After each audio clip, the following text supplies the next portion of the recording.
school, and then now he's back in school. That's only good because he'd be a senior.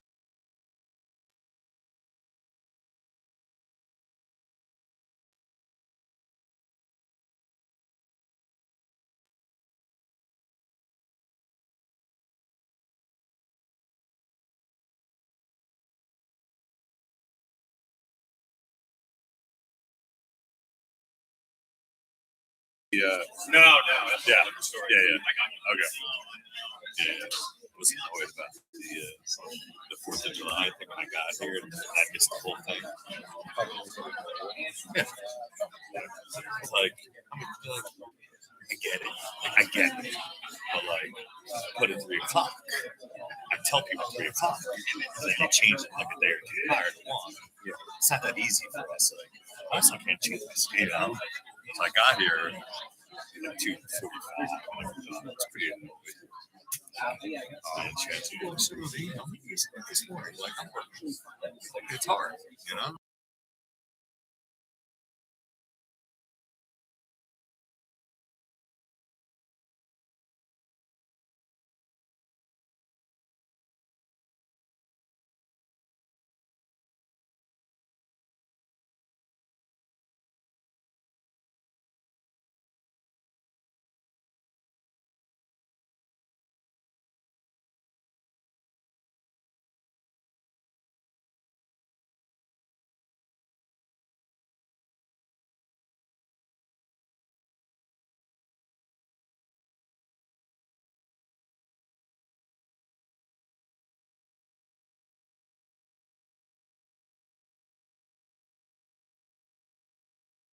What town are you?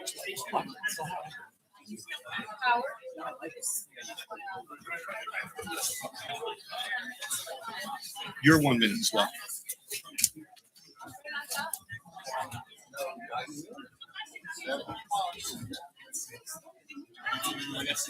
$6.59.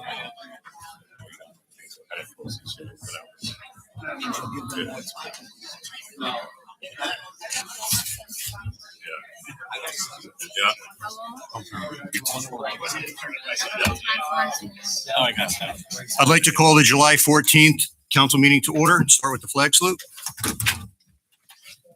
I pledge allegiance to the flag of the United States of America and to the republic for which it stands, one nation, under God, indivisible, with liberty and justice for all.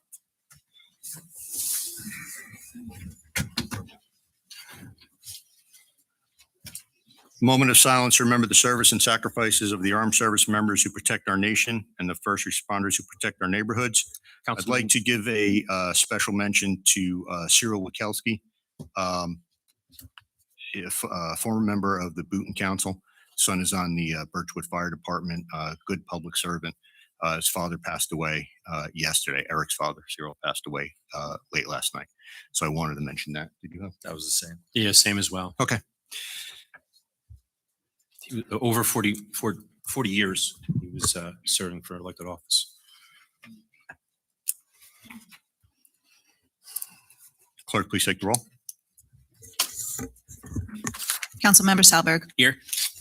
Councilmember Wojtowicz. Here. Councilmember Freelander. Here. Councilmember Royak. Here. Councilmember Friday. Here. Councilmember Quinn. Here. Councilmember Kelly. Here. Council Vice President Sackett. Here. Council President Morrison. Here. Adequate notice of this meeting was provided to the Daily Record and the official newspapers for the Township of Rockaway. Notice was posted on the official bulletin boards of the Rockaway Township, the Township website, and notice was filed in the office of the Township Clerk. Before we start the business of the meeting, I'm going to hand over the room to Mayor Joe Jackson. I will also say that immediately following your presentation, we'll take a short break for pictures. Thank you, Council President. Excuse my back, Council. So could I have the members of Rockaway Township Unico and Substance Abuse Alliance come up front? So we want to do a presentation today to the Substance Abuse Alliance. I wanted to say a few things before I turn it over to the chapter president. The Wexler family created the Substance Abuse Alliance about 30 years ago. They're the type of people, they saw a problem, they didn't complain about it, They didn't point fingers. They came up with a solution. And they executed the solution, and they've been deeply involved in the community, in the school system, with everything they've done for almost the past 30 years, and it made a difference to the lives of hundreds, if not thousands, of children in our school system. So to honor them, the Unico chapter Rockaway, who, by the way, over the past 2 years has donated almost $60,000 to different charities in the area, scholarships to students.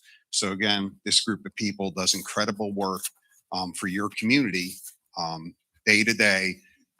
Food drives, probably 400 bags of groceries in the past 2 years we've collected for people in need. So just two great groups came together and did something wonderful. So I'll turn it over. Hi, thank you for having us this evening. There's a lot of people to thank for this event: friends and family, state, local, and county organizations, our local PBA that came and supported us. Rockaway Township Substance Abuse Alliance does a lot of great, wonderful things for our community, specifically for our youth, because they educate our children about the dangers of substance abuse and alcohol abuse. So every year we do the Dan Bell Citizenship Dinner. We find a local organization that is very good to our community and helps us in many ways. So this year we selected the Rockaway Township Substance Abuse Alliance. In conjunction with Joe Bell and his family, we held the dinner. And we are honored this year to present them with a check in order to help them continue what they do for our children. A check in the amount of $14,000 to hopefully help them in what they do going forward. We're very honored to do this for you.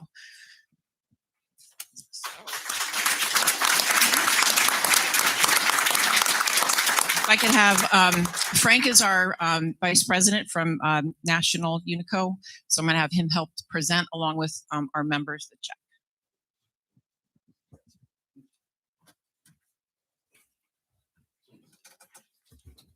You guys can come up front if you want to take a picture.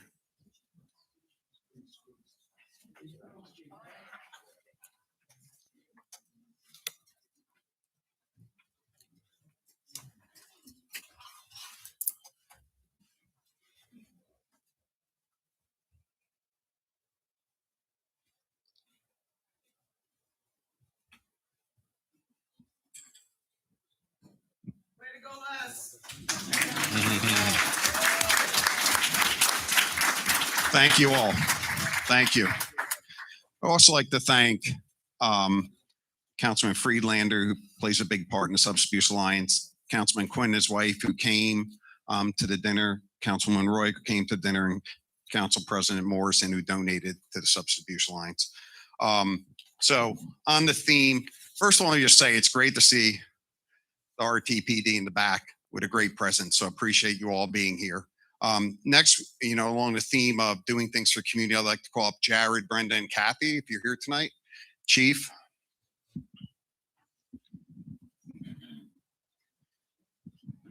And we have special awards to give out. And I'm going to turn it over to the chief first.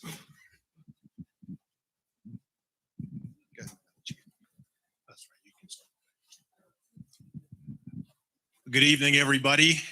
We'd like to welcome you.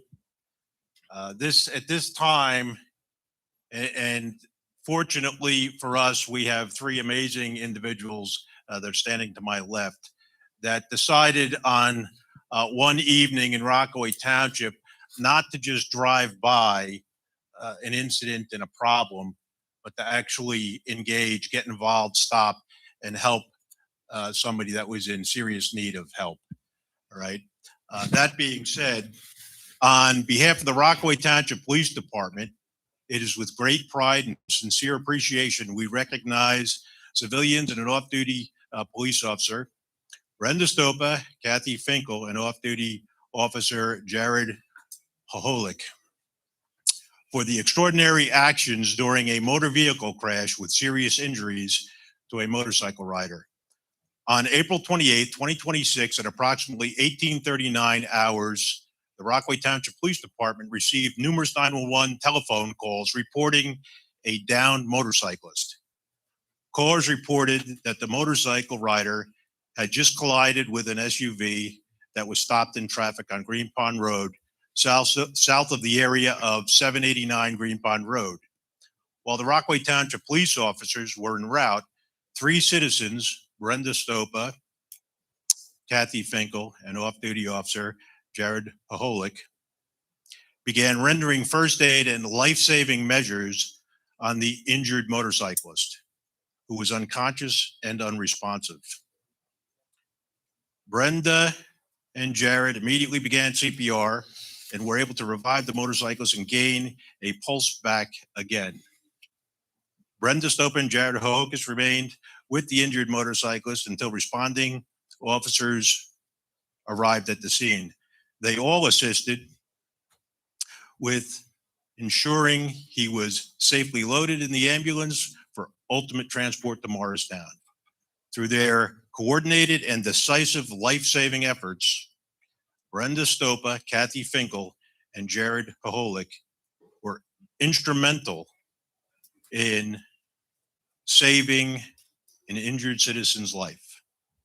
The actions taken that night truly exemplify the highest regard for others in need.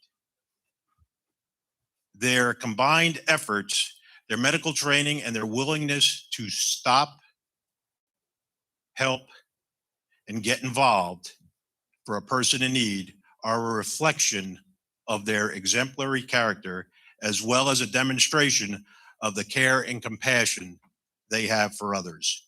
So in recognition of their heroic actions and life-saving efforts, the Rockaway Township Police Department would like to present them with a life-saving award.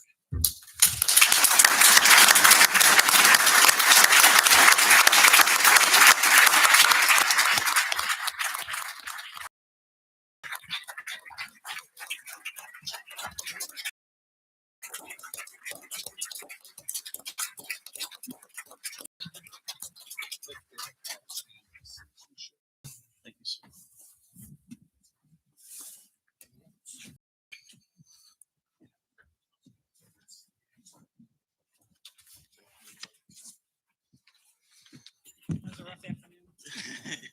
Thank you all. Thank you, sir.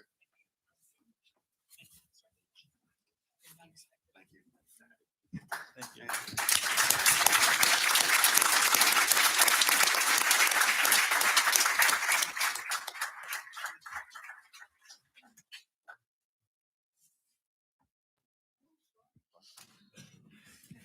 All right, we're going to take a 5-minute. If anybody wants to come up for pictures.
Where's Mr. Giaffano? Italy? You don't know where your partner is? Okay. Okay.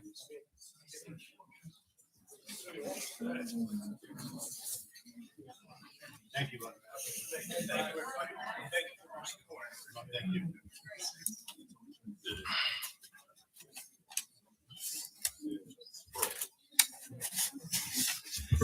All right. We're going to pick up the meeting. What a great show of like brotherhood for like all those police officers to come here and support. You know, it's really, really nice to see. Okay, approval of the minutes, June 9th Township Council meeting. Can I have a motion? So move. Clerk, please take the roll. Councilmember Salberg, Yes. Councilmember Vojtovich, Yes. Councilmember Freelander, Abstain. Councilmember Royak, Yes. Councilmember Frede, Yes. Councilmember Quinn, Yes. Councilmember Kelly, No. Council Vice President Sackett, Yes. Council President Morrison. Yes, 7 yeses, 1 no, 1 abstention, motion passes. March 14th special budget meeting. Council President? Yes. Just a quick question. I did not see in the minutes anywhere about the discussion with a motion made or a request made from Councilman Tovik for opening a tab or reopening a tab. Okay. Was that an error? Was that something that was inadvertently left out? Or I didn't generate. Can we shut that door?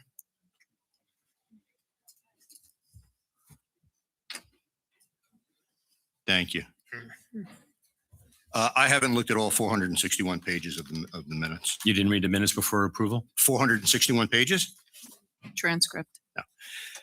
Is there a motion on the table? So moved. I'll second. Clerk, please take the roll. Councilmember Salberg, Yes. Councilmember Vojtovich, Yes. Councilmember Freelander, Yes. Councilmember Royak, Yes. Councilmember Frede, Yes. Councilmember Quinn, Yes. Councilmember Kelly, No. Council Vice President Sackett, Yes. Council President Morrison. Yes, 8 yeses, 1 no, motion carries. Okay. Before opening the public portion of the meeting, I want to remind everybody of the rules that apply to anyone who wants to address the council. Any member of the public wishing to address the council will have 3 minutes to do so. While an extension of time may be requested, it should not be assumed that an extension of time will be granted. While addressing the council, members of the public may not address or question any individual council member. If anyone addressing the council violates these rules or conducts themselves inappropriately, their speaking opportunity will be terminated and they will be instructed to return to their seat. A refusal to comply will result in removal from the room. Members of the public in attendance may not make comments from the audience without recognition by the chair. Persons doing so will be subject to removal from the room. As council president, I have tremendous respect for my fellow council members and the public who take the time and effort to attend council meetings. These rules are necessary to protect and respect, but also to permit the council to do its business in an orderly and professional manner. When I call your name, please approach the microphone, state your name and address for the record, and there will be a 3-minute time limit. Christy Kirulu. I'm sorry. Christy C. Yes. Thank you. Christy Curilaro, 562 Mount Hope Road. I've been meaning to come here, but I travel a lot for work, so my apologies for that, but I have been watching online. I just wanted to first take the opportunity, it's a shame they left, to thank the police department for doing so much to enforce the rules on Mount Hope Road. It really has made a difference, and it certainly hasn't gone unnoticed by our community. There's still a lot more to come, and I hope that we won't take our foot off the gas. Thank you also for attending that Tilcon meeting. So, there's still more to do. We're also still having problems at the ponds, but I'm not prepared to speak about that tonight. So I'm going to save that for another day. A lot of people have been giving me information. I just haven't had time to process. Another thing I wanted to talk about is I hear a lot about decorum within the council. I was a little bit shocked at some of the activity during the first meeting that I attended. And I really call it behavior, almost like a toddler's behavior, right? Behavior. We all have different behaviors. And I know what it's like to sit on a board with people you don't get along with. I know what it's like to have the public coming and yelling at you or saying things you don't like. I was on the Board of Education for 6 years. We've been called clowns and everything else. But I will say that just because we don't like what each other is saying, just because we don't like what the public is asking, doesn't really give us a pass not to address or answer the questions. So if a public member is saying we're not following the process, I would like to see the council be able to be a council and say, we are following the process and this is what the process is, whether it be that night or online at some point later, because I want to have faith in my council that they're doing the right thing. I also want to just ensure that when there's things that are not being done, that we understand the why. So for instance, not addressing, I knew I was supposed to call you guys out, but one of the council members addressing, meetings with the electric company. I've been having more outages at my house than I've had in the past couple of years. I don't know why. So if we're talking to the electric company, I would like us to. If we're not, I'd like to know why. And then in addition to that, there's been talk of, that certain council members can't go out and represent the council, but then other council members can talk to like the managers at the Rockaway Township Mall, or you helped me with Tilcon, so I just want to understand where the balance is. And so if we're deciding not to do something or not to answer something or to get or pay an attorney to combat each other, which seems like is the case as well, I just want to know like the why behind it, because I'm a taxpayer. I'm not trying to start a fight here. I'm not going to yell at anybody. I just want to understand the why. So thank you very much again for your help with the ponds and with the trucks. I appreciate it. Just as a note, Al Noth, our DPW director, has a very good relationship with our utilities. A lot of the communications and things get coordinated through him. Sorry to put you on the spot right now, Al, but there is not a void of communication between the town. It's Al's job, and he does it very well. You're welcome. Dana Tabadella.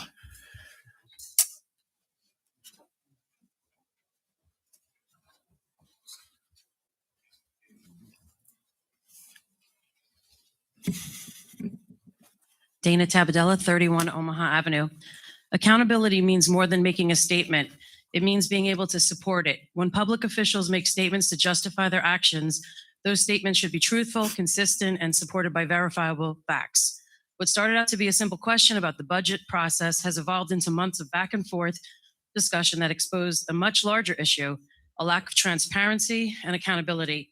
In this case, Council President Howard Morrison publicly stated that the budget tab could not be reopened because he had obtained a legal opinion during the lunch break.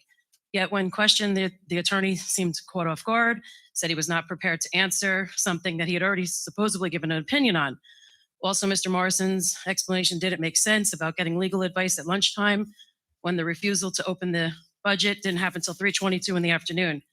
A subsequent explanation provided by Mr. Morrison claimed that the legal opinion was sought because of Councilman Wojtovich had requested during reopening of the budget before lunch. However, this was not supported by the archived meeting footage.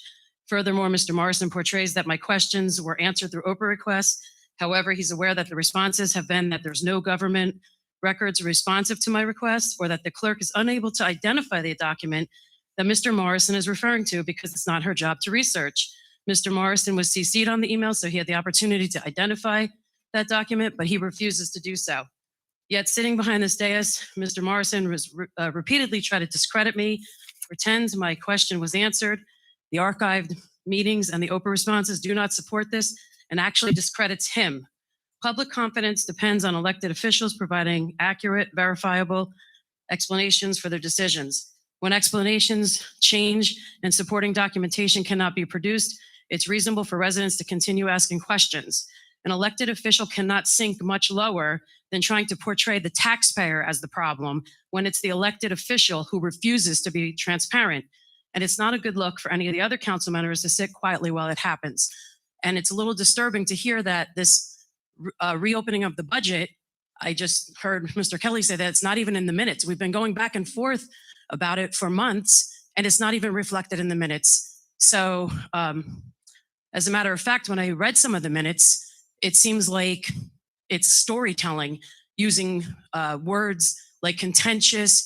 The minutes are supposed to be something that is reflecting about what happens, not about people's feelings and trying to tell the story that you want to tell. Thank you. Thank you.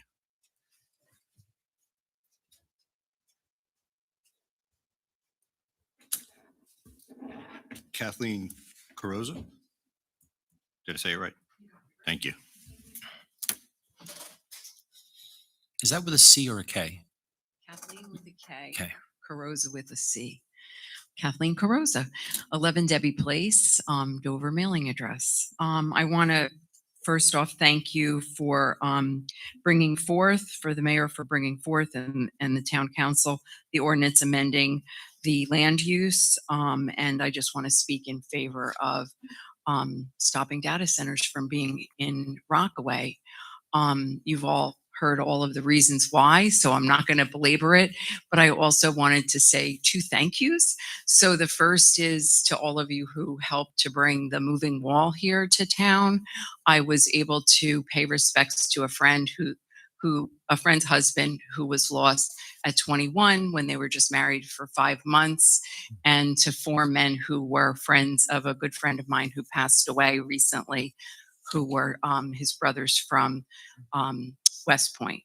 And the second thank you is to the health department. I became aware recently, my daughter who went to Birchwood and Copeland was diagnosed with a prolactinoma, which is a benign pituitary tumor, a couple of years ago. And as it turns out, I know of 5 other young adults from Rockaway, 2 who grew up in Birchwood and 3 who grew up in Birchwood and 2 who grew up in White Meadow Lake. All went to Copeland.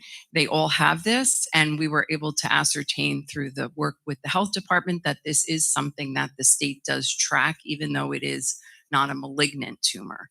So for any of you who might be hearing about this, it would be important for people to report it and track it, and the physicians do that. So I want to thank them for their help, because they went out of their way to connect me with the Department of Health at the state level. Thanks. Thank you. April Royal.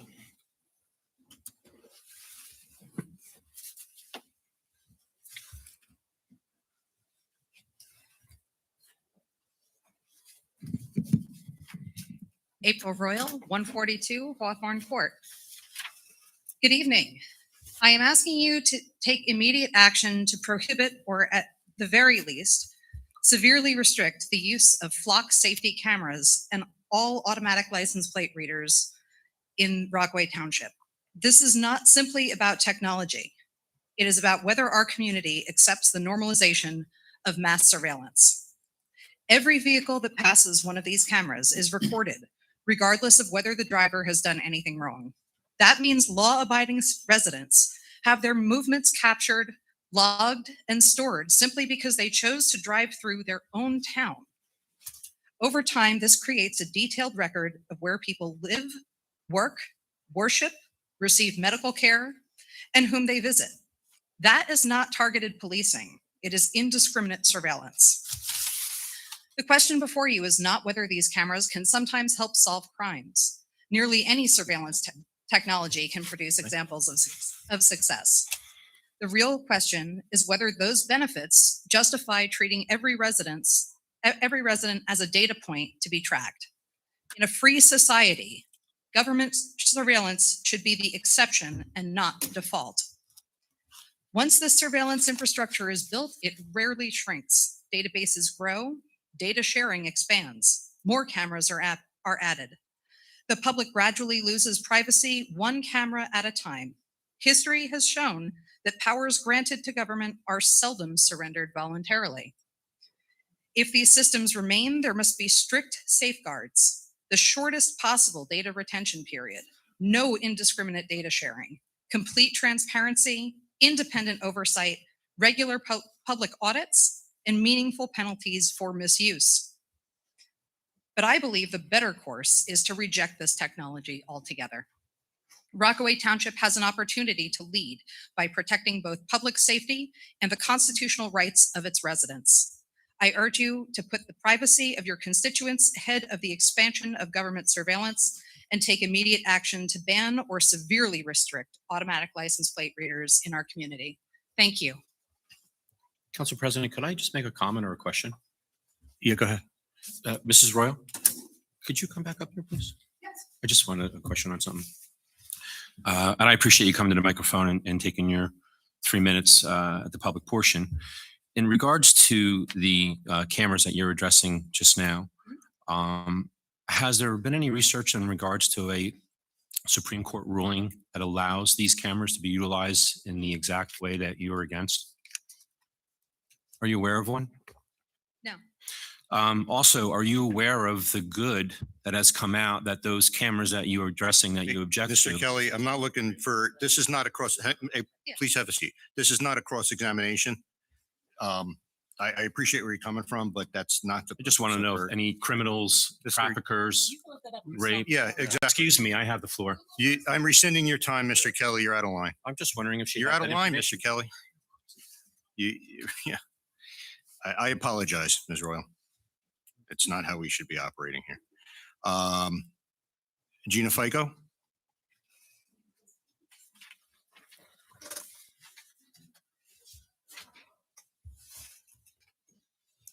Howard, is this for her presentation or is this for the open to the public portion? You may go ahead.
In the essence of time, do you want to give, we can forward this out if you like. I could put that, put the presentation on there. No, I understand. I mean, I either want to let you present that. Either you could do it. There you go.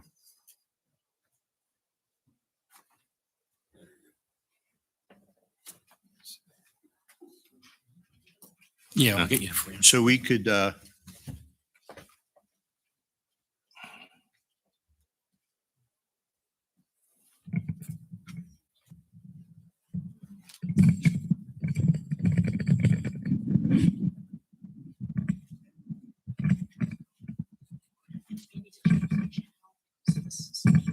well, if it's got your desktop on, it's just reading the wrong screen. You put it in presentation mode.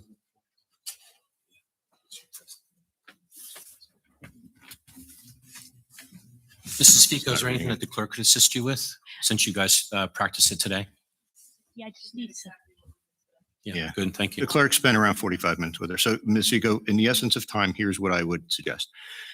I'd be happy to give you the time today without the presentation, or if you want to come back the next time with the presentation. I'll start and then I'll just see if I can get it to work because I have it all ready for Go for it. today. Thank you. I'm sorry about the technical difficulties that we're experiencing today. I don't know what happened because I was here twice and it was able to work. And I don't know why it's not now. But I'm speaking with you today on the importance of community mental health, and I'm calling on the council here to be able to create a committee. I have a presentation, and I just don't know why it's not showing up because this has all the necessary information.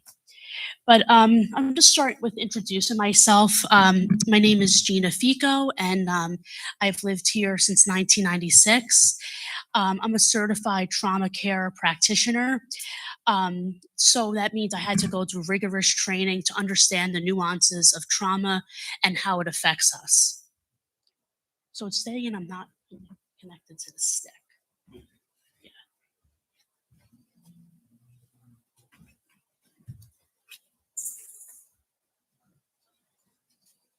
Yeah. It should be right there. That's my background. No, I know. It should be. Go ahead.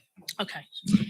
So what I'm calling on the council to be able to do is to create a committee that'll address this ongoing crisis in our town and in our nation.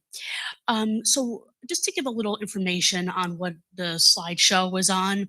So community mental health refers to, so a few decades ago, a lot of the institutions that, old stigmatizing belief, they started closing down, and there was a focus to realize that mental health is a spectrum. So not everybody deserved or belonged in these places away from society. They belonged to be part of our town and to, be accepted. So what was going on then was the care became brought more to a community level. So the institutions closed down and aimed at giving care through services in the towns. So that's had a profound impact on how we went forward with mental health and how we integrated these people back into society. Um,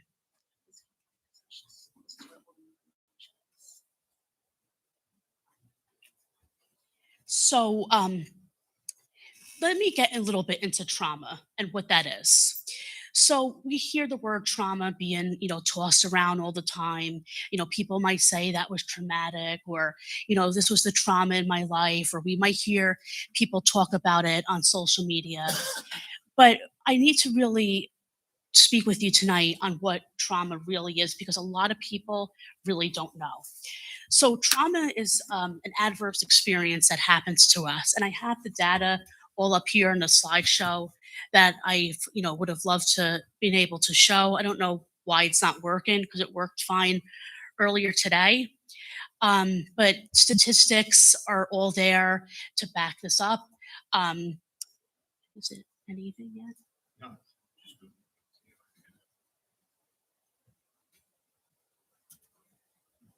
Can I go back into the slide? Yeah.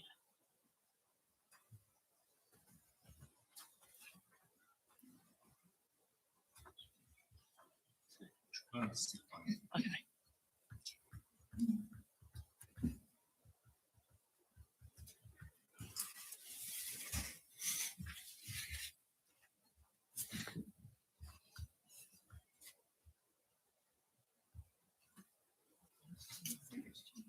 Yeah. Yeah, that's this. I just have to get the presentation back up. Go ahead. All right, it's okay. If you want, we can collect the presentation and make sure the council can. Now it's shutting down. I really do, to the public, apologize for this. I don't know what's going on.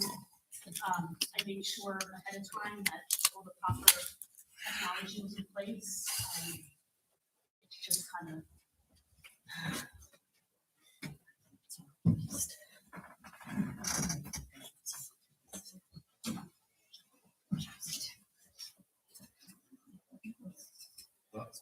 So I'm gonna try to get this presentation up once again, because it's really power in numbers. Oh.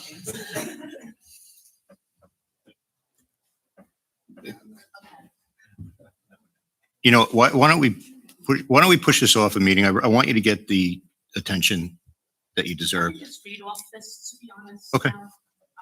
Oh. It needs a pair.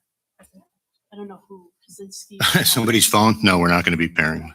Okay, so I'm just gonna have to read off, and I'm sorry again. All right. Hopefully this will be sent out. So. Yes, can I help you? Yeah, thank you.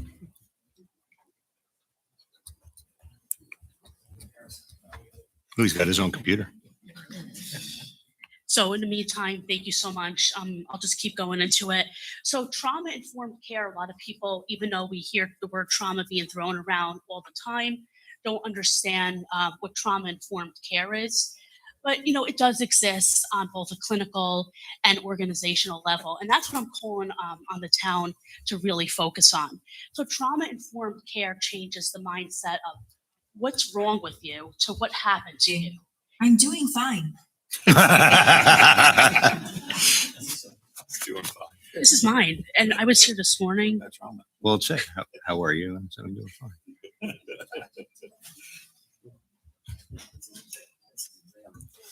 It's All right. okay. We got it. Oh, wow. There it is. Okay, there we go. Thank you so much. I appreciate it. You're a hero. Standing ovation. Yeah. All right. I am so sorry to the public for this blip today. So yeah, this is a perfect example. Perseverance. Okay, so it changes the mindset of what's wrong with you to what happened to you. So since, for the essence of time, you can just read this up here. You can reach out to me later, if you have any questions, or if we have time after this. But these are some of the pillars of trauma-informed care. I really like to focus on the safety and transparency piece, and it creates non-judgmental spaces.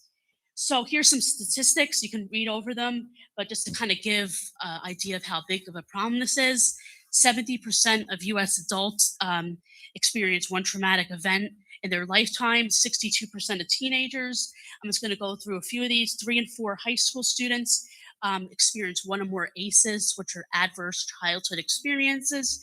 This means incidences like experiencing violence in the home or community. So it's a big number. I need for you to take this one point away. Trauma is objective. It is not about the event, it's about the response. So a big flood comes in and you're trapped with your family. One person might come out of that, oh my goodness, that was really scary. That was really hard. The other person might wind up developing PTSD. So it's not to say, oh, that was hard, that wasn't. You don't get to say that. It's only how the person internalizes it. So we're in a mental health crisis. This is why I'm speaking to you tonight. 1 in 10 people experience mental health. Young adults are the highest. So this is the group we should really watch. Here are some more statistics. New Jersey, which is like got it together kind of state, still ranks worse than it should be for the ratio of students to school psychologists. So that's an area we need to work on. I want to just talk about groups to watch: young adults, people with a family history of mental illness and trauma, PTSD for veterans and first responders, the LGBTQ plus community, people with physical conditions, and the neurodivergent population. So those who have like autism, ADHD, they are at a higher risk of developing, mental health conditions as they progress on in life. And marginalized communities, low income individuals, minority, and those without proper access to healthcare. How to destigmatize. So this is kind of the meat and potatoes of it. So normalize therapy and medication. Just treat it like it's any health condition. Like, it's hard because mental health is rooted in behavior, and we have, decades, if not centuries, of stigmatizing beliefs. But, just if somebody, opens up to you that they're going to see a therapist or they're taking medication, just try to respond to it in the same way you would respond to somebody who has to take insulin for diabetes or has to take an asthma pump. Be supportive to your family and friends who are struggling. Take the time. We're all busy, but take the time to listen. Stay educated. There's tons of information coming out. Social media can really be our friend with this, but just stay educated to what the experts are saying and watch your language. So this is not to be overly sensitive. I love a good joke. I'm not like, you got to watch what you say around me, but mental illness is hard for those who experience it.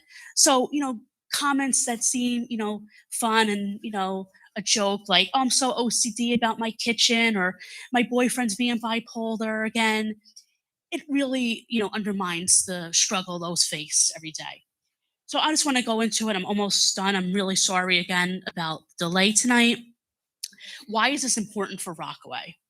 So it's we live in a huge town. I mean, we know all this, where we're located. We're a military town. So those people that are coming out of, service and or just have that, kind of impending doom of what might happen next, we got to watch out for that group because this military group is at a much higher risk of developing PTSD and just other, adverse reactions to what they have to go through to keep our country safe. And we have a growing minority population. Diversity is something to really celebrate. And we see a lot of, that population increasing, but they're also marginalized. So we have to keep an eye on for that. So my ask to the council and public tonight is to establish some kind of committee, involvement from, public figures, private, hoping to get people involved with lived experiences. As it grows, hoping to get involvement from, local politicians, the local clergy, mental health professionals, local businesses, and stay committed to our values of acceptance, kindness, compassion, collaboration, and safety. Meet with council. I want to, if this committee does, kind of pan out the way I was expecting, I would love to meet with the council members from all different wards to address issues at a hyper local level. It's open to anybody. And I really think that together, we can create a group free of judgment. It can set an example for other municipalities as we strive for positive change. So I don't know if I have time for questions tonight, but if I don't, this is my email address. I'll give you a few seconds just to jot it down. So what I'd like, first of all, thank you. I think this was Great job, Mrs. Speaker. I'm speaking. It was a great job. A couple points actually, Councilman Selberg and I, that we didn't think about, we pulled out. We, during our emails, Councilman Selberg asked for a list of all of the public and mental health resources that we have, a copious amount that I was not even aware of. What I'm going to do after this meeting is I am going to put you in touch with Brittany Bernstein and Peter Tabbitt. I want to see where you guys can join forces, right? I don't want to duplicate efforts, right? So I'm sure there's something in there. And I know it was only a short presentation. I think it was very worthwhile, but let me put you in touch with them. I'll do that tonight. Okay. And by tonight, I mean by tomorrow morning if I forget tonight. Thank you so much. And I'd be interested in hearing how that turns out for you. Thank you. Congratulations. Thank you. Okay, TV's off. Here, can you? Oh, look at that. Nice. Okay, I am going to move the agenda around. Before we do the ordinance or introduction, I want to open it up to new business. Council members with new business. I'm sorry. We're going to open it. We're going to do the new business portion now. Oh, okay. That's great. Thank you, Councilman President. I'm sorry. I just want to remind everybody it's the same 3 minutes. You're still going to have reports and stuff later. So.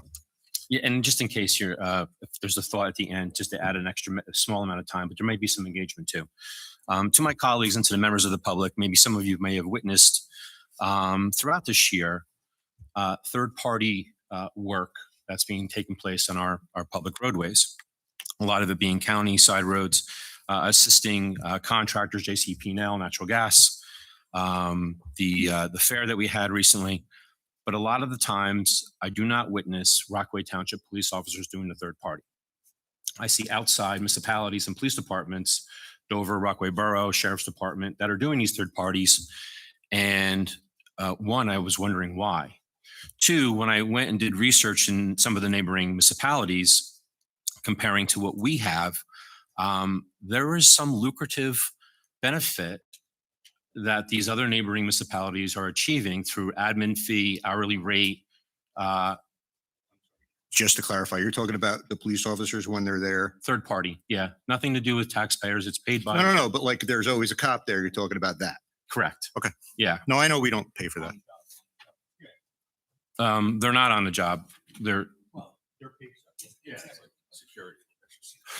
yes. And I'll clarify that if there's any additional need for definition, and maybe Mr. Witowa could chime in too as well.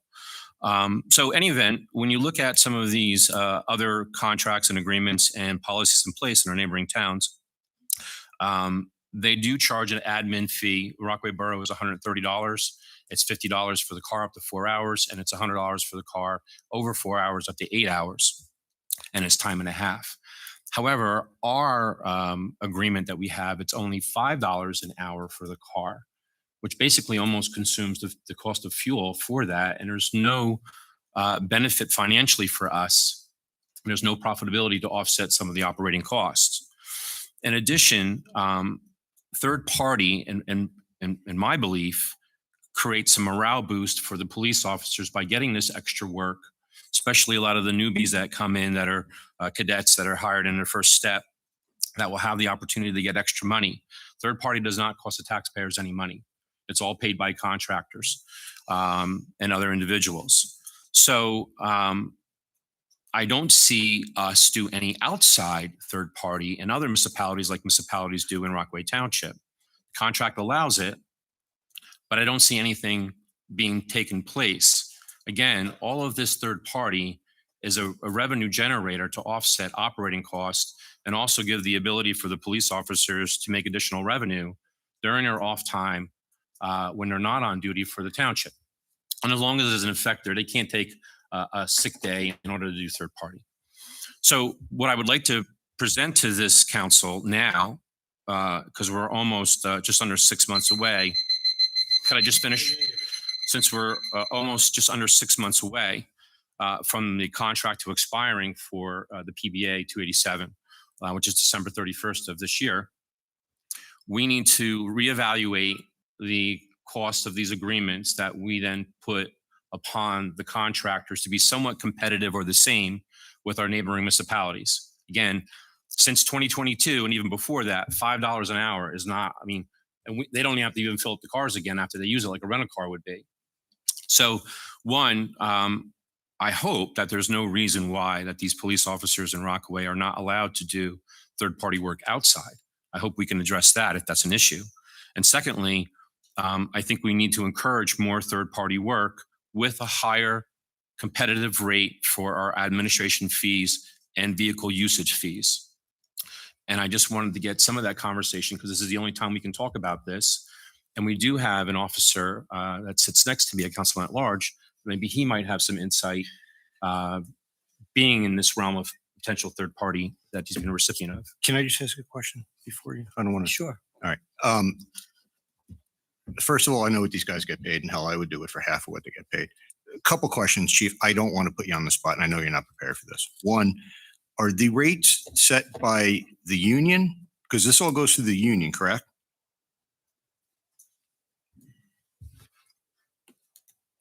Yeah, well, we're currently referring to, I believe Councilman Kelly is referring to the administrative fee, which is $5 per hour additional to the cost of the officer. The officer makes time and a half top patrolman rate at third party. And if it's in Rockaway, because again, I don't know. Years ago, somebody told me about this, so I just want to make sure. Jobs in Rockaway are offered to Rockaway officers first? How does it work?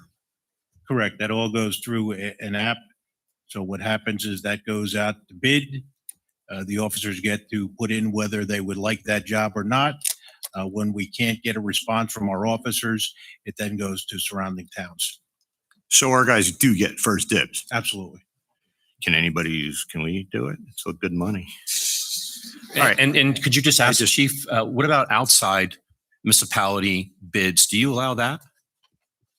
Is it So like a for county officers thing? to work outside of Rockaway to do third party? So like Jefferson, those guys nobody in Jefferson takes a job. Does Rockaway find out about it? Do our guys get a shot at it? We currently do not do outside unless an extreme emergent, but we have not been doing outside. And there are a couple other concerns in reference to that matter, but no, we currently do not. But it's in the contract that we can. Is that correct?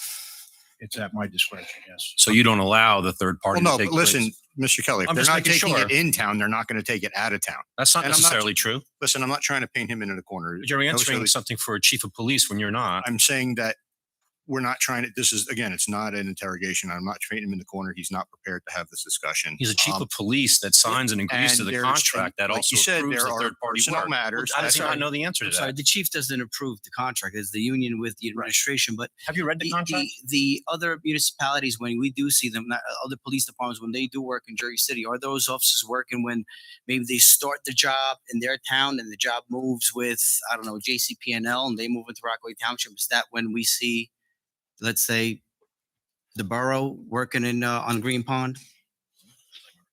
What? That can be the case, but that is not necessarily always the case. And again, what I believe is being referred to is when that goes out through the service that we have for the officers, when a contractor wants to bid a job, it goes in through the app. The officers all get first crack at that opportunity. If it does not go to them, it then allows that service to go outside the jurisdictional boundary of Rockaway Township to fill that position. Bottom line is our guys are not suffering because they're just choosing not to do it. I don't think you want to answer that for the guys. I think there is a concern. I'll that- rephrase the question, Your Honor.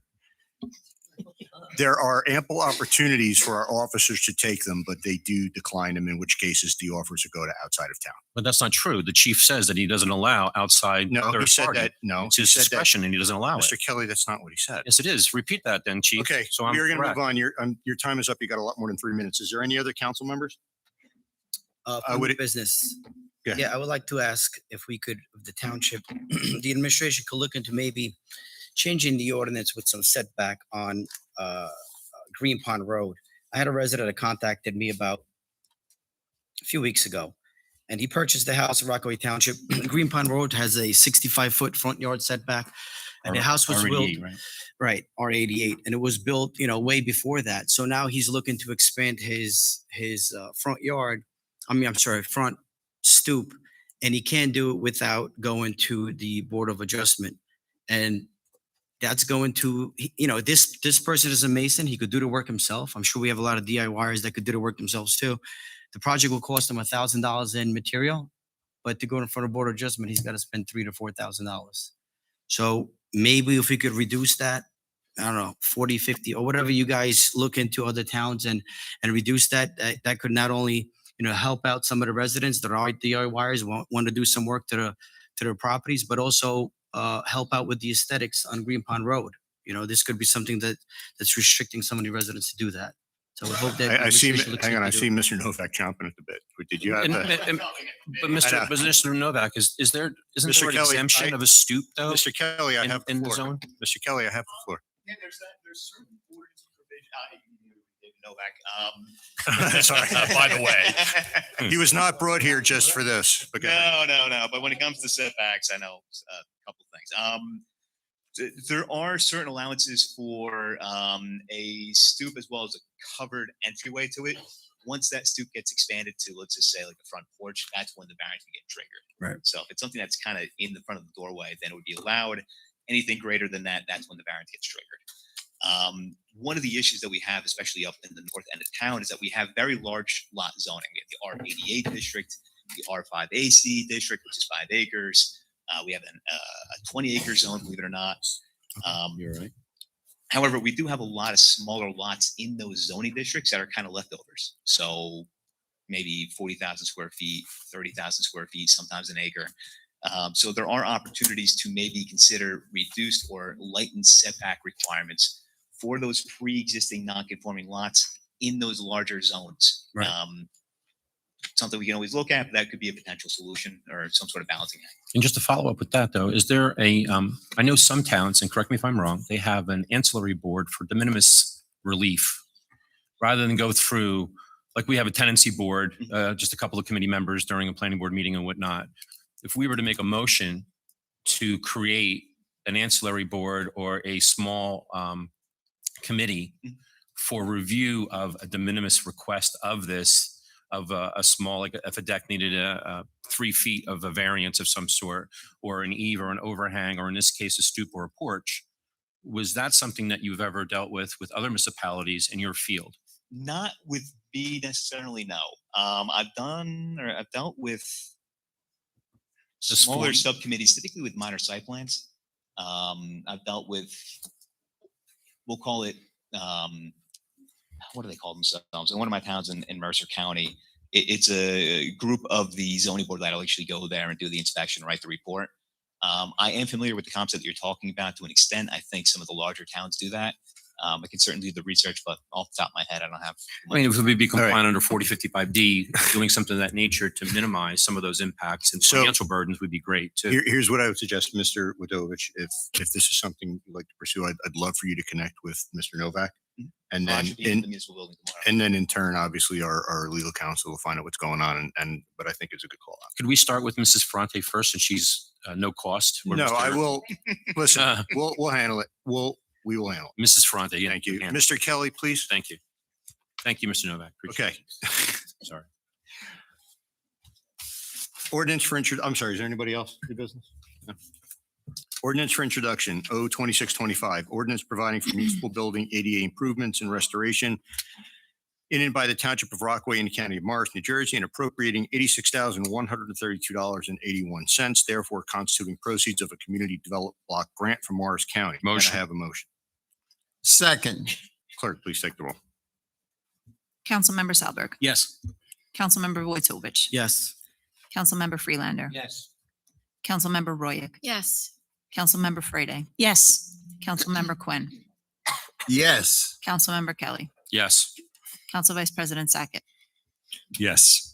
Council President Morrison. Yes, 9 yeses, motion carries. 2626, an ordinance amending Chapter 54 entitled Land Use and Development of the Code of the Township of Rockaway, adopting a new zoning map and relocating specific ordinance sections. Can I have a motion? So move. Second. Clerk, please take the roll. Councilmember Salberg. Yes. Councilmember Wojtovich. Yes. Councilmember Freelander. Yes. Councilmember Royak. Yes. Councilmember Fraiday. Yes. Councilmember Quinn. Yes. Councilmember Kelly. Yes. Council Vice President Sackett. Yes. Council President Morrison. Yes, 9 yeses, motion carries.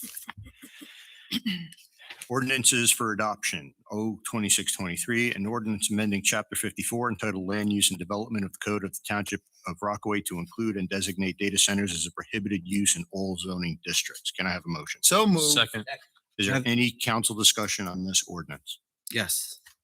Go ahead. Like I said during the introduction, I think that we should maybe introduce an ordinance that, again, addresses the residents' concerns and at the same time allows the data centers in certain areas in our township, being that we're 46 square miles. Governor Sherrill signed a new law last week, which is called the Data Center Fair Share Act, which actually mandates these data centers to generate their own power. So the issue of, power usage, I think that could be addressed. I mean, it's addressed in a state law, but we could address it in the ordinance as well. When it comes to the water usage, again, there's a lot of these cooling systems that don't use a lot of water. And being the size of the township that we are, we could have it in a location where it doesn't disturb any residents when it comes to noise and things like that. And a lot of these towns, municipalities in New Jersey, Secaucus, there's a town in Union County, it's building a huge one. I mean, these data centers generate millions of dollars in tax revenue. One of the biggest complaints we all get on this council is the taxes keep going up. I mean, this could be a huge revenue source.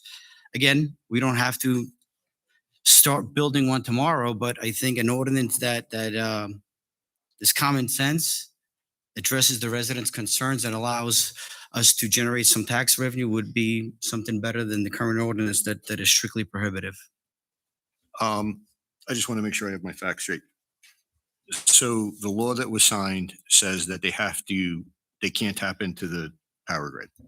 My understanding is they got to generate their own power or or add back to the grid. What But a lot of about- these towns actually, what happens is that they generate so much power, they actually do add to the grid. So it does help the residents. What about water? I'm sorry? Water? Well, like they could have a closed loop system. A lot of these data centers now have the closed loop system where the water is used once and then it's recycled through to cool the data centers. So, Mr. Prone, let me ask you a question. This, since the time this was introduced until now, right, the laws have changed. a week ago. a week ago, which kind of addresses some of the, Addresses one. let's of the just issues say at least. let's say the council, let's say the council votes this down now, right? Does that preclude us from going back and taking another look at it, like a different ordinance accounting for, like, if they want to come in to, an area in a neighborhood, obviously we can look at it and deny that. But it doesn't, if we vote it down now, it doesn't open it up for anybody, and it wouldn't preclude us from putting in a.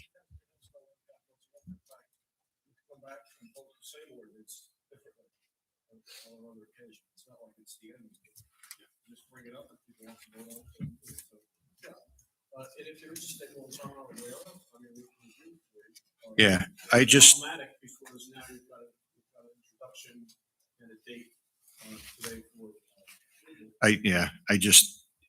It's fortunate, I guess, that the laws have changed since the last meeting that really addressed public concerns. But for me, it's quite honestly your point with the tax base. I mean, if we,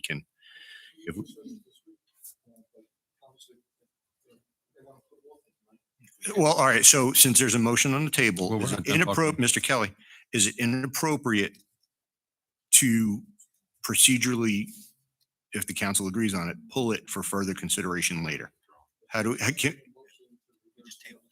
So we make a motion to withdraw the introduction. Who made the, this is Correct. the Yeah, adoption. Correct. The adoption, yeah. So we would have to vote it down and then reintroduce a new ordinance, right? okay.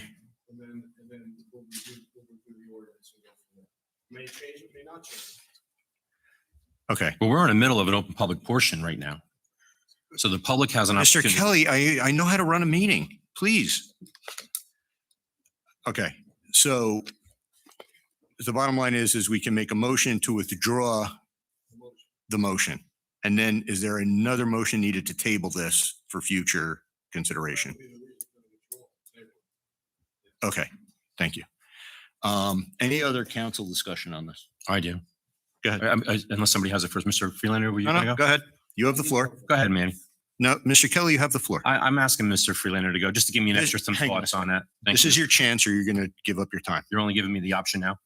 Mr. Kelly, I don't understand why. You could have everything given it has to Manny. be- We could have ended this whole argument for now. I could have. I followed don't up with understand why Manny. everything has to be a battle. This is your time. I asked you the same question. So my question then is, we have an ordinance that's been drafted, introduced. We had some public participation against this. We had, I'm assuming, professionals, Mr. Perone, right? You billed us for the ordinance and doing a review. We have Mr. Novak that reviewed it. And if there was any negativity or any consideration to not do this ordinance, wouldn't our officials, including yourself, had raised those issues? Now, I don't doubt you reviewed this. Did you see anything negative on going against the ordinance? Right. And was there anything that were you uncomfortable with what we were doing here today to ban data centers in Rockaway Township? Okay. No, because it's, listen, whether you felt uncomfortable I or have the not. floor. I mean, I don't. I know. I don't remember Whether you you thinking- felt uncomfortable or not is not really the question. You did your job. It's either black and white. You prepared the document as required. Your uncomfortability, is that a word, is really not the point. Well, I'm relying on a professional. Mr. Novak, I rely on you. Mr. Morrison perhaps doesn't.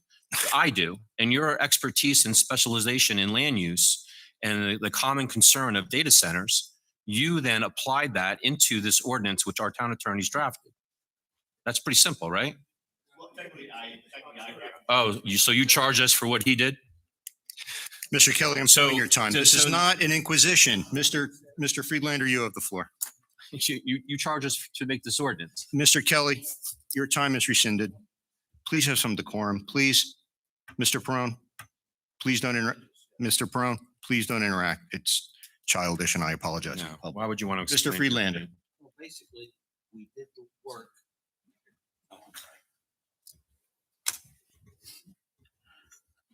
We did all the work to accept this ordinance as it stands. Yes. Okay. You said that we can always go back when time comes, that it's working and we could review it. So we're just, why we having all the discussion? Vote on it, pass it, and if things change down the road, we bring it back. So if And we do it. approve it, we can Nice change and it simple. later? But No, but procedurally, we can do that. Yeah, Okay. but the issue with that is if you have data centers that are looking at a So he can talk municipality, again, right? Is that what to we're doing right invest now? I pulled your time, Mr. Kelly. Okay. when you look at that companies' data centers that are looking to invest in a town, if you have an ordinance that restricts it, they're just going to skip your town and go somewhere else. So Not if it's lucrative. well, then to come back to the council and change it again, we could propose an ordinance that like I said earlier, addresses the residents' concerns and allows these data centers in certain areas that could benefit the residents of this township. Are we landlocked, by Okay. the way? Mr. Kelly, We are, you're right? don't, Mr. Kelly, you're, These are important questions, Mr. Mr. Morrison. Kelly, you're being childish. I'm not. I'm asking You are. You're being childish. And I apologize to the council. You This can is make not the drama how, all you this is want. not how. I asked our engineer if it's been before. Mr. Kelly, we're not going to do this again. If you insist on disrupting the business of the council, if you insist on acting like this, all right, this is your warning. This is your warning. Or what? I'm going to have to vote again to censure you. This council will vote for the second time to censure you because you have no decorum. You have no respect for the rest of the council. You have no respect for the public. If it doesn't benefit you personally, right, or you try to prove that you're the smartest guy in the room, then it's not worth it. Let me Is there respond. anybody from the public that wishes to speak on this ordinance alone? Please. Please. Same thing, name and address and 3 minutes. Kathleen Carosa, 11 Debbie Place, Dover mailing address. So one thing I would put out there, because I understand what you're saying, the laws have changed and down the road in 5 years, there may be a difference in what we realize could be the negative impacts. Right now, we don't know. What has happened in Andover is because somebody was looking at property and there was no ordinance, and then the town put in the ordinance, they're now being sued. So you may be opening yourself. I'm certainly not legally able to tell you that, but that would be one concern I would bring up based on what I've seen recently in Andover. I totally understand it may, down the road, things may change, and I feel like you have the power at that point to make a new ordinance for maybe a very specific type of data center. But at this point, I'm really hoping that you will vote for this ordinance as it's written. Thank you. Thank you. Thank you. Okay, so Mr. Witovich, did you want to make a motion to pull the motion and table this? Sure. I'd like to make a motion to table the ordinance 26-23. I'll second it. I did. Clerk, please take the roll. Councilmember Salberg, No. Councilmember Vojtovich, Yes. Councilmember Freelander, No. Councilmember Royak, No. Councilmember Frede, No. Councilmember Quinn, No. Councilmember Kelly, No. Council Vice President Sackett, No. Council President Morrison. Yes. 7 noes, 2 yeses, motion does not carry. Now, do we need to reintroduce the ordinance? No. Yeah. Okay, so now we can just vote on the ordinance. The original motion carries. Okay, clerk, please take the roll. Councilmember Salberg, Yes. Councilmember Vojtovich, No. Councilmember Freelander, Yes. Councilmember Royak, Yes. Councilmember Frede, Yes. Councilmember Quinn, Yes. Councilmember Kelly, This is temporary protection. Yes. Council Vice President Sackett, Yes. Council President Morrison. No. 7 yeses, 2 noes, motion carries. 02624, an ordinance amending Chapter 28 of the Rockaway Township General Ordinances entitled Health and Environment to amend Article 3 entitled Food and Beverages. Motion. Can he wait until you finish reading? No, he can't. I He know. did finish it. I the didn't last finish word. You reading. can watch the video at later tonight.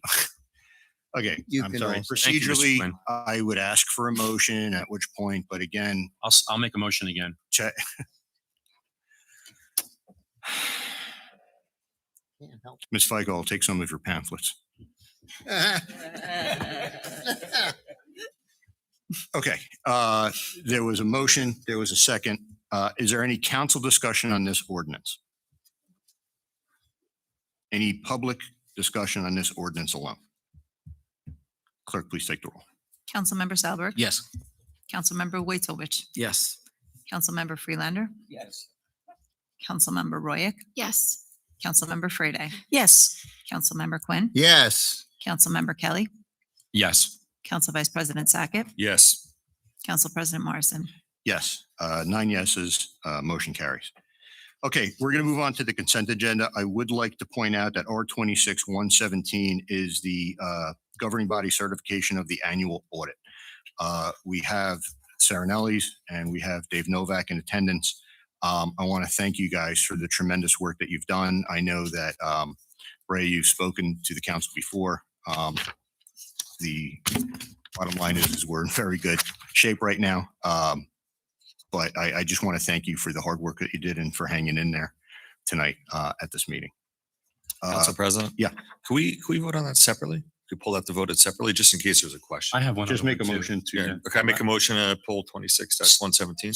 Second that. All right, clerk, please take the roll. Can we do two at the same time? Yeah. I also, He because put we the have Mr. motion- Buzak here too, so I just wanted to add, or maybe you could add, John. That would be 125.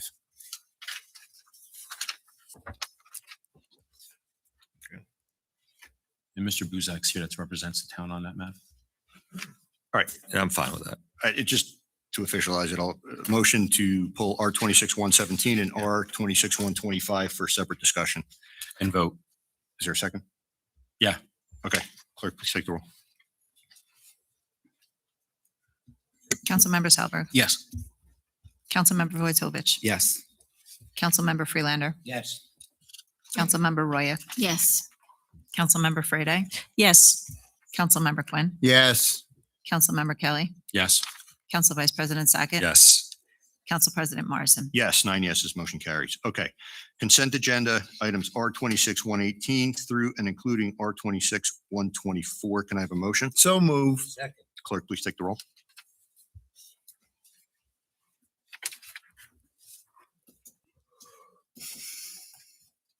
Councilmember Salberg. Yes. What's that? Yeah. I don't see a 126.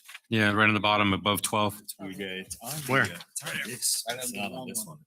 Oh. It's on this, but it's not. It's on, not on the other one. Okay. I apologize. I'm missing it. So let me rephrase my motion. Make a motion for R-26-118 through and including R-26-124 and R-26-126. So, motion. Second. Clerk, please take the roll. That's weird. I did. Councilmember Salberg. Yes. Councilmember Waithovich. Yes. Councilmember Freelander. Yes. Councilmember Royak. Yes. Councilmember Frede. Yes. Councilmember Quinn. Yes. Councilmember Kelly. Yes. Council Vice President Sackett. Yes. Council President Morrison. Yes, 9 yeses, motion carries. Okay, opening up for Mr. Sackett, R-26-117 for discussion. Thank you, Council President, and thank you for the excellent report, as always. Didn't have a chance to look through the monster book yet, but did read the notes and everything, so thank you for that. Just maybe briefly, there was one or two notes in there about some improvements, couple of small things that you recommended. Can you go over those again briefly? Thank you. Good evening, everybody. Ray Sarnelli, Township Auditor. So there's several things that when we report on in an audit, the way we comment on the findings that we have. So there can be a comment without a recommendation. Normally that's something that was wrong, but was maybe wrong for part of the year, corrected before the end of the year. So that would be a comment without a recommendation. Sometimes there are things that while we're auditing, we'll find and then make what's called a management suggestion. So not something you're doing wrong, but a suggestion on how to do something better. And then worst case scenario is a comment with a recommendation. That means you have a comment something was wrong, and then a recommendation, okay, this is how you fix it. So in the report tonight, there are no recommendations. So there's nothing came to our attention that was wrong and uncorrected. So no comment with a recommendation. We did have a few suggestions in there. And yeah, we did have one comment without a recommendation, and then a few suggestions. So in the capital fund, let's see, there is one improvement authorization in the general capital fund and one improvement authorization in the water utility capital fund, which are 5 years old with deficit balances. As of December 31st, 2025, this situation arises when expenditures are made from an improvement authorization without related debt being issued. As the township has already implemented a plan for future budgets to include the improvement authorizations over 5 years old, cash deficit balances, including a recently adopted 2026 budget, a formal recommendation is judged not to be necessary at this time. You guys all got that, right? Yeah, break out the crayons for me. What does that mean?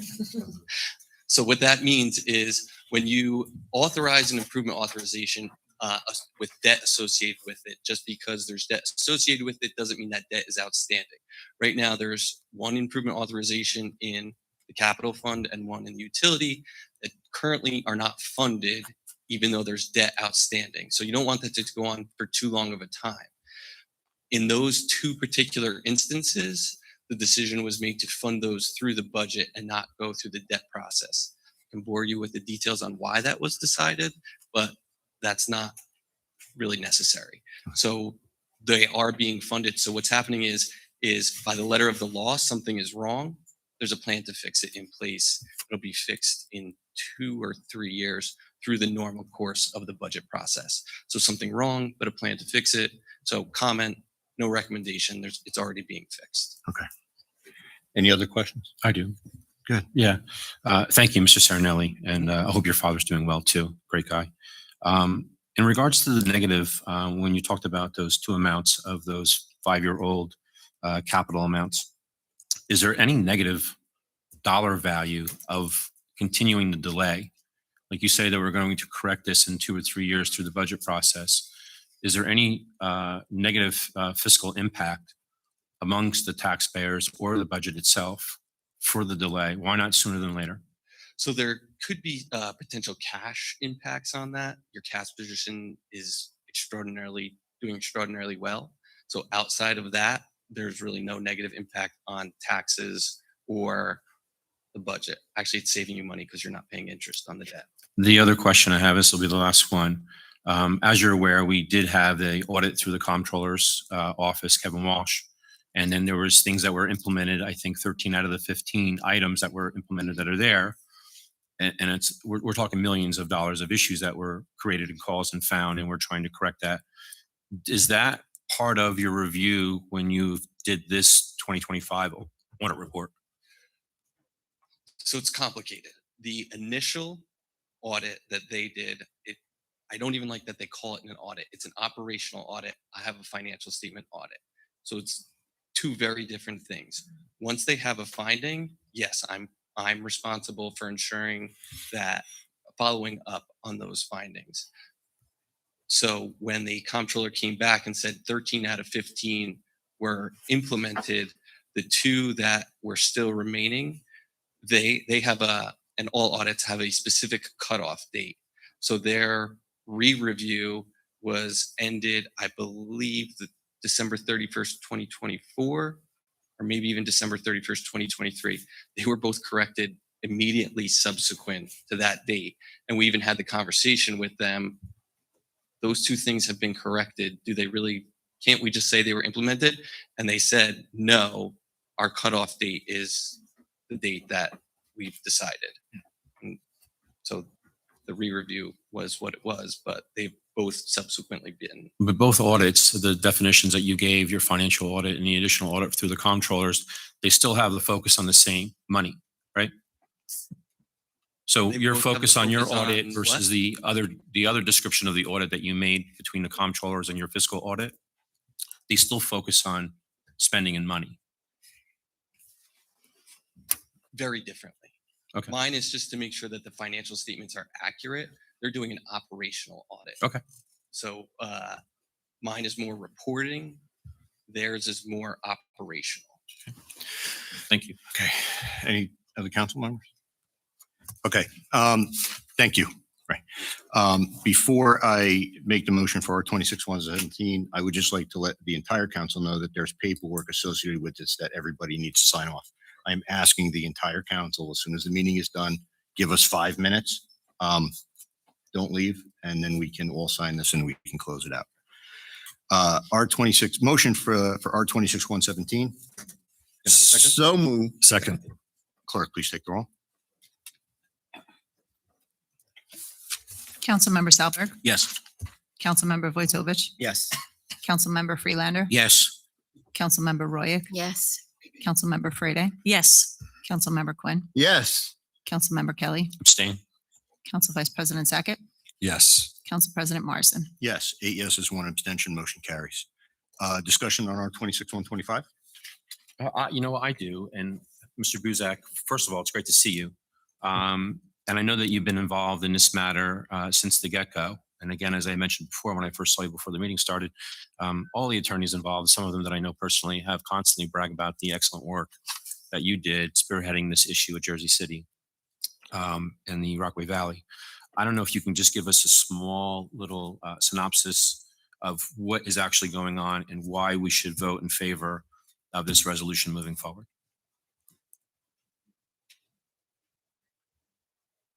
He's looking for an okay from you, Mr. Morrison. Go ahead. Yeah. Thank you very much. My name is Edward Buzak.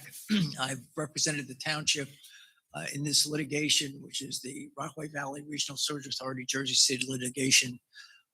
Since the 90s, I've been involved in the case almost from the inception of it in 1968.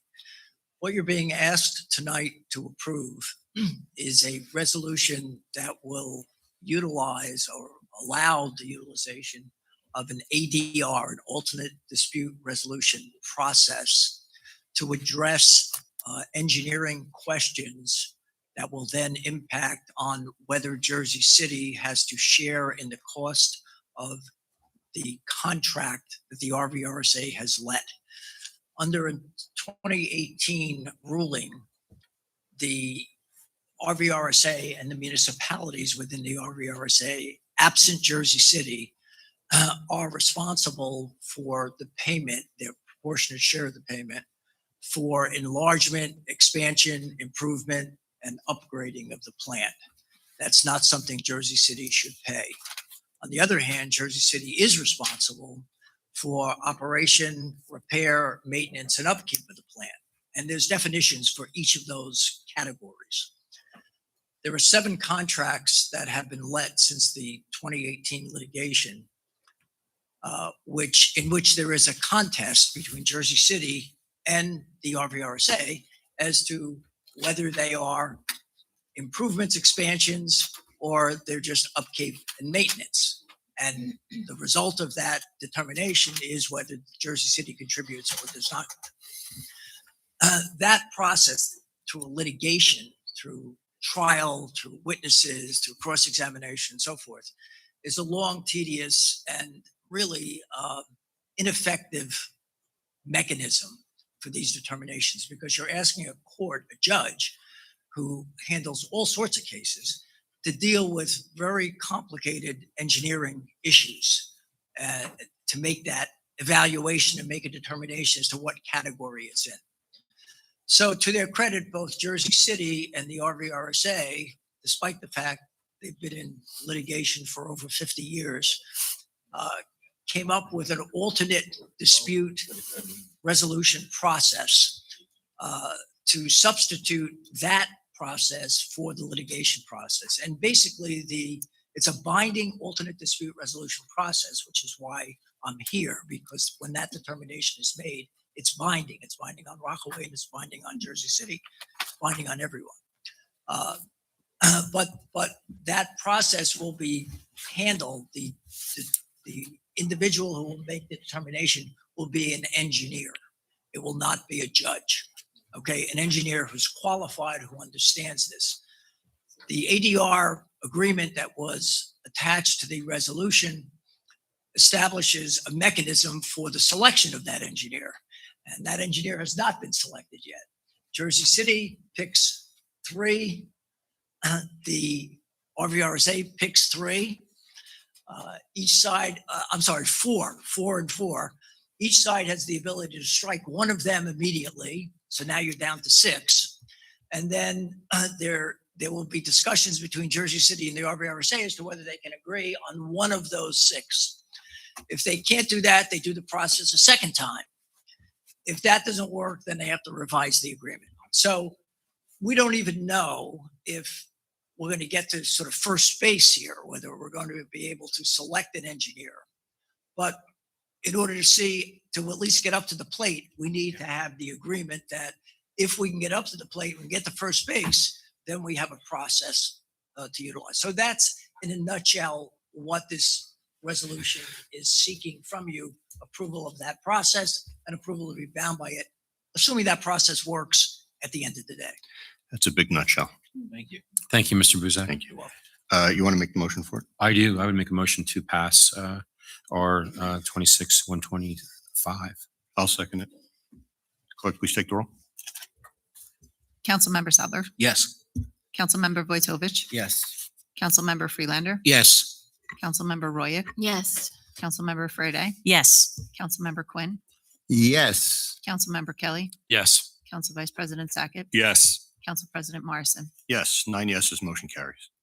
Thank you, Mr. Buzak. Thank you. Thank you. Thank you, Ed. Mr. Buzak. Thank you. Okay, we're going to go into council reports. This will be a strict 3 minutes. We'll start with Mr. Kelly. Hold on one second, Mr.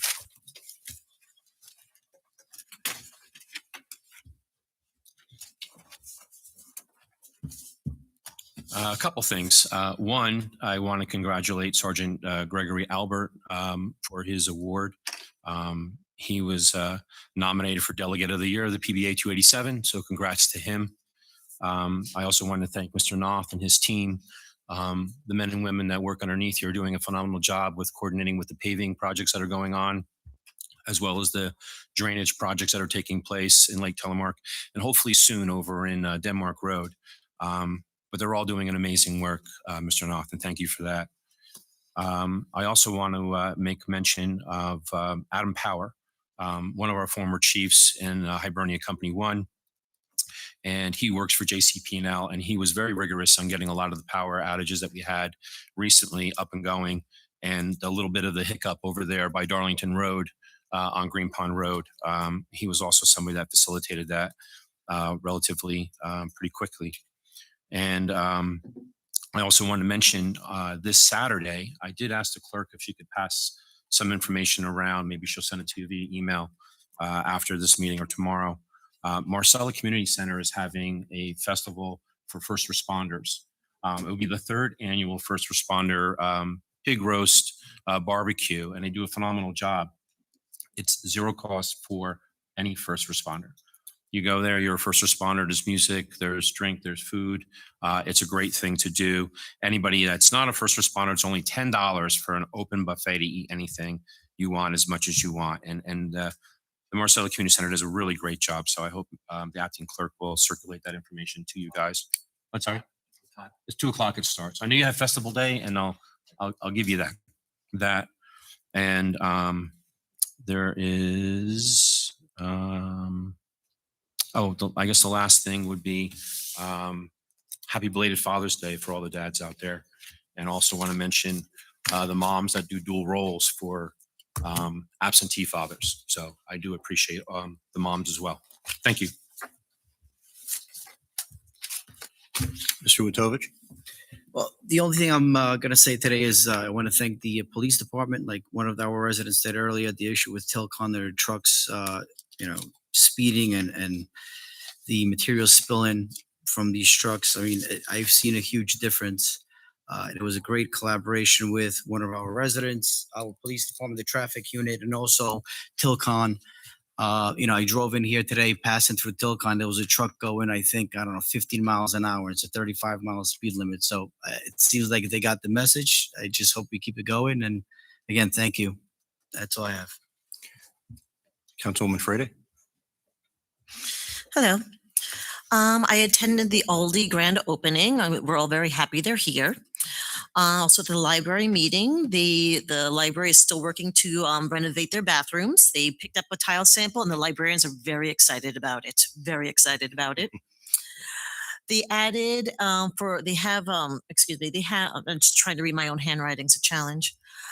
They added more museums to their museum pass, including 200 tickets for the Natural History Museum. So if you want an excuse to get the kids out of the house and save some money, I highly recommend going to your library to get some of those tickets while they still have them. They have links on their website to help prevent the summer slide with kids. They're not reading, they're not learning. This links to kind of help encourage to try to keep their minds active. I attended the tour at the new water facility today. It's over by, Field A? A field, sorry. It's surprisingly clean. They keep they run a tight ship there. Everything's organized. They're doing a good job. I have pictures online. They introduced us to one of the trucks. Apparently that was the hero of the water main break that cut the work time by half. And I attended the moving wall when it was here. It was really just a very beautiful thing. Thank you to everyone that helped made it happen. It was incredibly moving, and I hope everyone had a chance to see it when it was here. And I believe that is good. I'm good. Councilwoman Roy? I don't have my readers. I forgot them. Borrow mine. Here. Yeah, could I?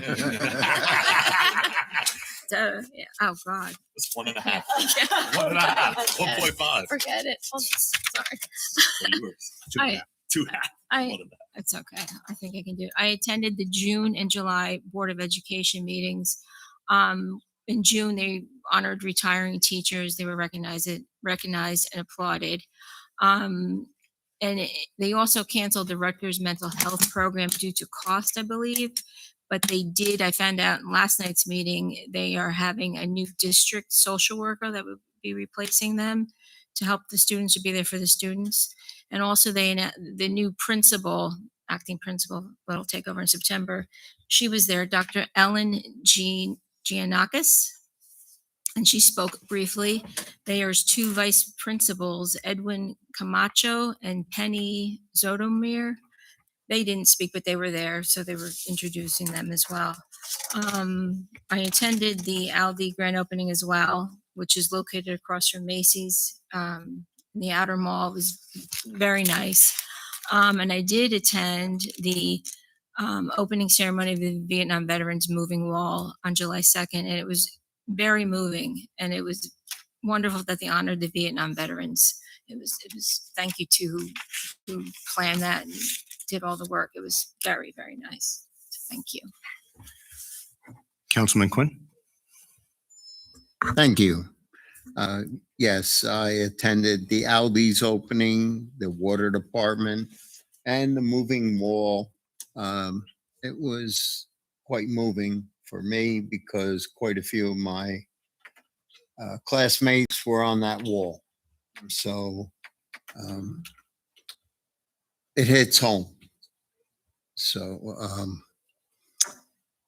moving on, the Wexlers do a great job, and I'm very honored that they received this award tonight from Unico. They really don't ask for anything, but they do it for the kids. And it's fantastic. Today, too, is the Junior Police Academy for this week. And thank you, Chief, for all you guys do with these kids. I know I saw the helicopter, I saw the kids and the exercises, and it's a great program for our kids. So thank you for all you guys do. And seeing this is the last meeting for the month, August, all the fall sports are going to start up. Football and cheerleading, of course, and soccer and basketball down the road. But if you want to be a coach, please reach out. They do need help. So please help.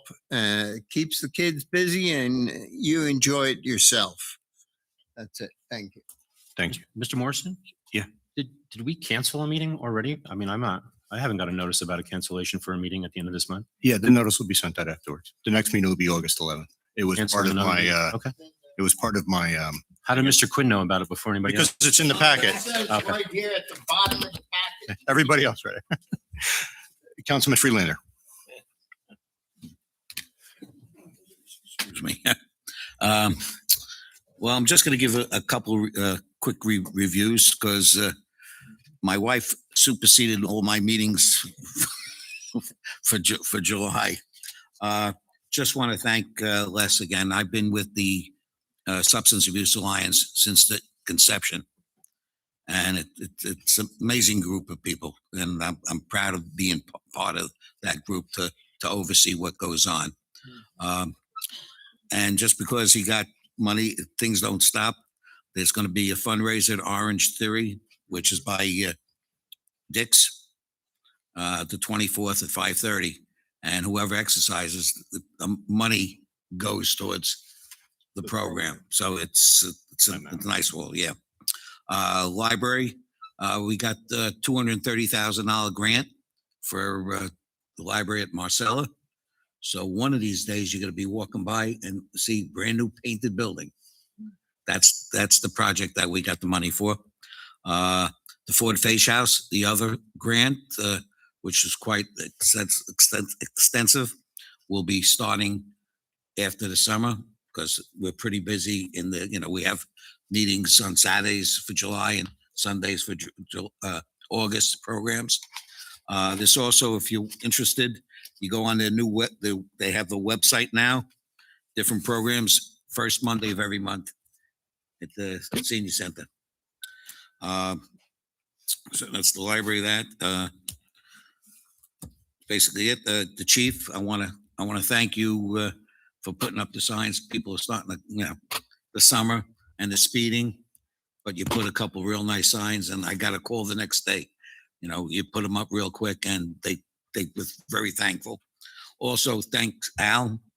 I got here faster because you did that. You guys did a great job after the milling, the paving at the end of White Meadow Lake. So you're saying you're speeding? No, Chief. I said I got here quicker. All right. Not speed. I don't speed. I get yelled at for going too slow because I yell at everybody. I slow up when people are speeding. Yeah, ask my wife. All right. Anyway, yeah, that's it for the night. Thank you. Councilman Solberg.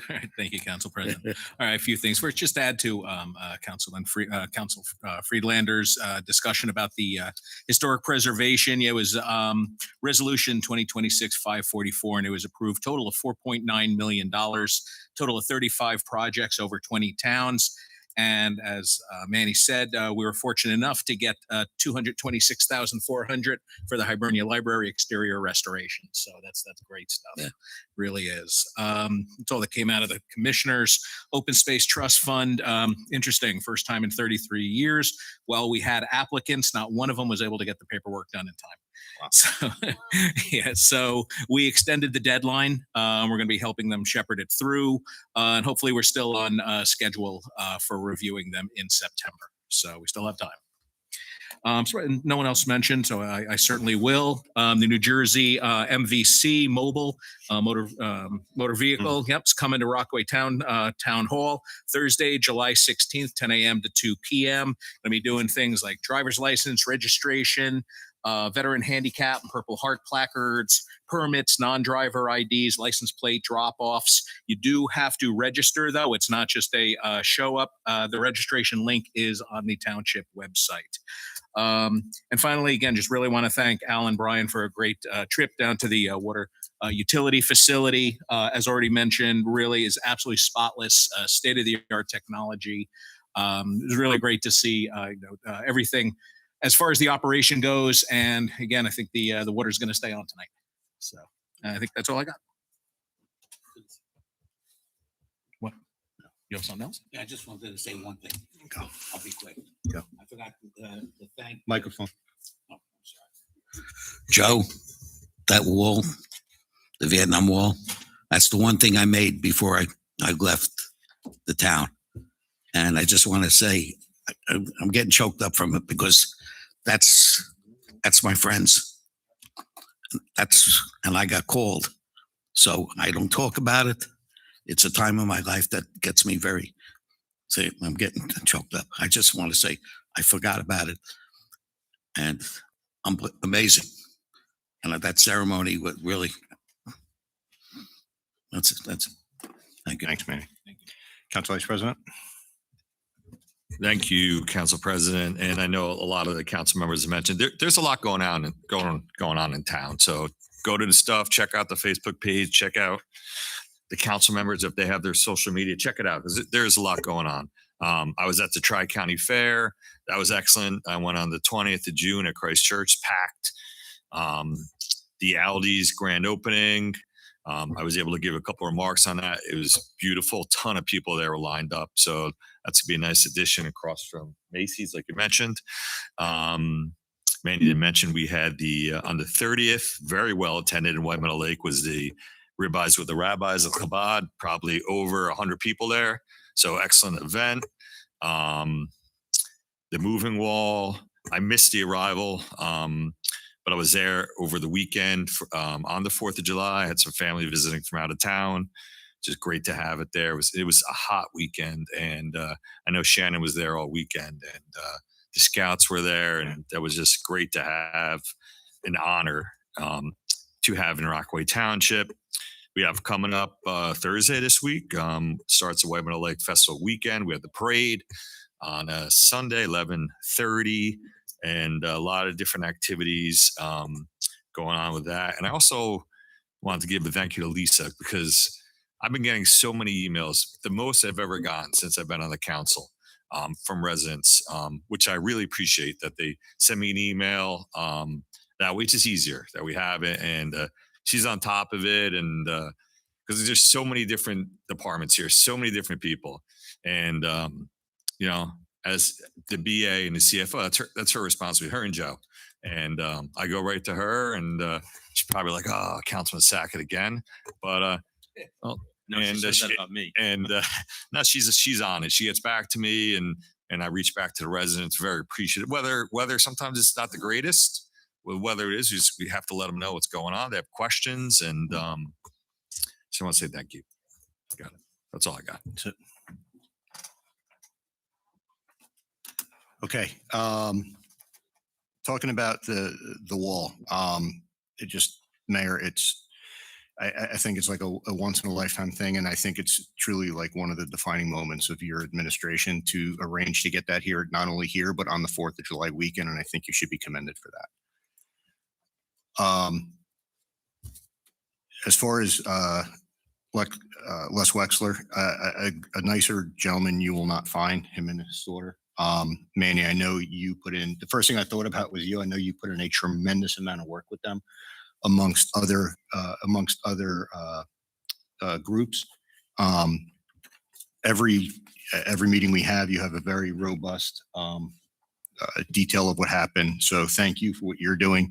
I've gotten to know Les when I was PTA president. We had meetings a lot of times at the same time at Copeland. Tanya too. Hi, how are you?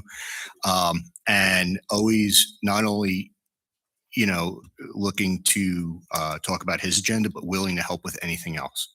So I just, that's well deserved for him. I want to talk about the storm that came through a couple weeks ago, driving through other towns, Roxbury, Ledgewood, Kenville, Morristown, Dover, no power. So from 46 from Dover all the way down to Ledgewood, no power. Al, I think that the work that you do behind the scenes in preparation and talking to these utilities, and I see the emails come out from your discussions like with PSE&G and, storm monitoring. I think people really need to understand the amount of work that you do in the background. Again, talking to these utilities, we did have some outages in different parts of the town, but they came back quickly, you responded quickly, and certainly nothing like these other towns have seen. And a lot of that has to do with the preparation that you do ahead of time, which sometimes unfortunately goes unappreciated. So thank you for that. The water building, I got a chance to go today. Again, you think you know what the water department and sewer department does. Every time I'm humbled by what they do. It's amazing. The new truck is, Brian and Al could not stop gushing about the new truck. They're a new toy. I told Al when he retires, we'll put his name on the truck, and we'll do that. As far as sports are concerned, in the last 20 seconds, I echo what Mr. Quinn says. My kids have been out of sports now for a couple of years, but I still volunteer. They are always looking for coaches. You don't necessarily have to know the sport in the beginning. You have to know how to coach kids. So if you're looking to get involved, talk to myself, talk to Councilman Quinn. We'd be happy to have you.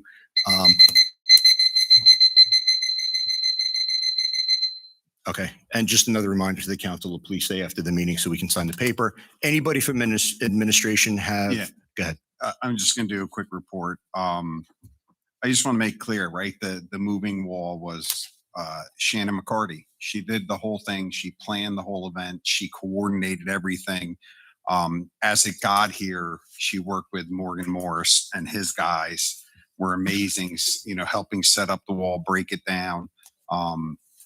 But she gets all the credit for that. I had her run with it a little over a year ago, and it was great for our community.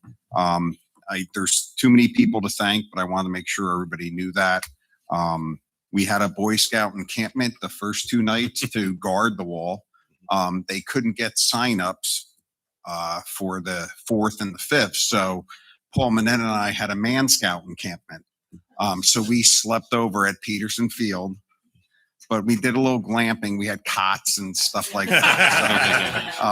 And we in the second night was kind of rough with that rainstorm. It was pretty brutal, but we slept over and watched. But Shannon was there all weekend. We had a lot of people come and visit the wall, so I'm glad it worked out. I did want to wish, Jack mentioned fall sports, Rockets cheerleading. The original Rockets cheer coach Elaine Howe celebrated a birthday recently. I think I'm not going to say, I think she's 50. So happy birthday to Elaine. And Lisa, I had a quick meeting with the new mall manager. There's a new manager at the mall earlier today, and talked about partnering a little bit more. Some things we want to do, a walking club. We want to get access back in there again for the concerts if it's too hot or rained out. So he seemed to be very conducive to wanting to work with us and drive business both ways. So it was a very good meeting. And then I'll have everybody's reports posted by the end of the week. That's it. Anybody else from administration?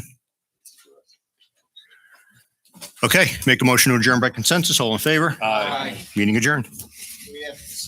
Yes, we do. Adele will come around. Cover the ALPRs and it has all the information in there.